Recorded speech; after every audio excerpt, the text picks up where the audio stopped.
Hello, magandang araw mga kamarikoy ko. So ayan, magpuputol na tayo talaga ngayong araw na to. So wala nang urungan yung aking sayote na 2 years halos. So ngayon ko na puputulin, ayan. Putulin ko na talaga siya mga marikoy ko. Kasi nga nabulok-bulok na yung kawayan na nakalagay doon sa bubong ng aking tent. Kahit siya, yung tent na yan is bakal. So kakalawangin yan, 'di ba? Kasi nga sobrang kapal nung dahon ng sayote, hindi naman na siya namumunga. So it's time to let go na. So magtanim na lang ulit ako ng panibago na sayote at ilalagay ko sa tamang lugar. Kasi ito, hindi ko sinasadya na tuluyan na lumaki siya dito. So talagang as in, nung tinanim ko siya, yung mismong sayote, sa pasulang siya. Dalawa sila, yung isa namatay. So, nung malaki na siya at gumagapang-gapang na dito sa puno ng kalamansi, ang ginawa ko is, pinagapang ko siya kung ano-ano nga nilagay ko dito dati na kung ano-anong kawayan lang na maiksi para lang gapangan niya. Ang kaso lang, gumapang siya ng gumapang. So talaga, nung gumapang siya, nakarating sa 3 puno ng kalamansi, nung nakikita na ng aking uy, bakit ganyan? Natabunan na yung puno ng kalamansi, hindi obra. So, ang ginawa nila ito, ito nga, pinantukod lang dito, kasi pinagapang nga ito, O, diba, parang beanstalk. The giant beanstalk.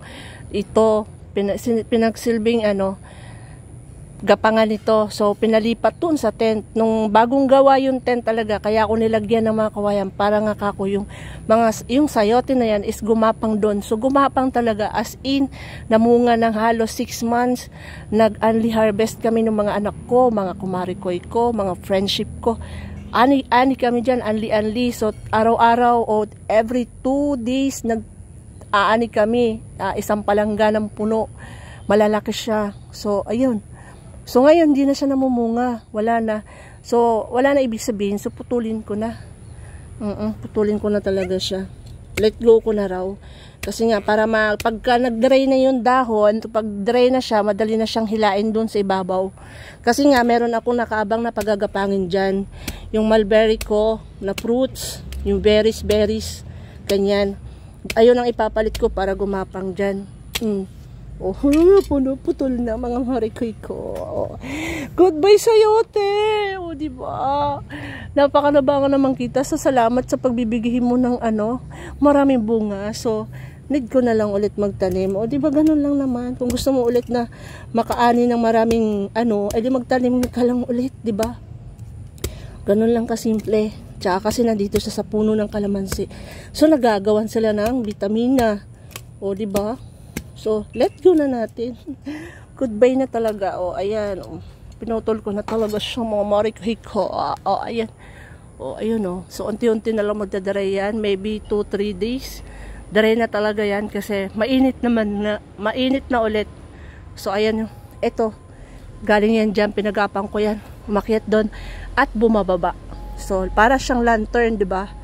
Para siyang lantern. O, kasi nga, lahi ako ng taong kagubatan. Ganun talaga pagka nature, nature, pwede ka sa nature. So, ganyan. O, so, pag summer, dito, malilim. So, pag naghahanap ka ng lilim, punta ka lang sa garden mo na may ganito. O, may pa-effect pang pakortina. O, di ba? Bang ganda, mga marikoy ko.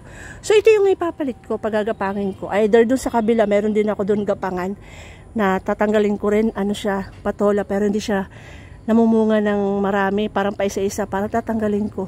Kasi tingnan nyo naman, sobrang taas na ng mulberry ko. O, diba? Ang tayog-tayog na niya, mga marikoy. Halos nandun na sa taas. Abot na yung nasa kalahati na ng tangke. O, ayan o, diba?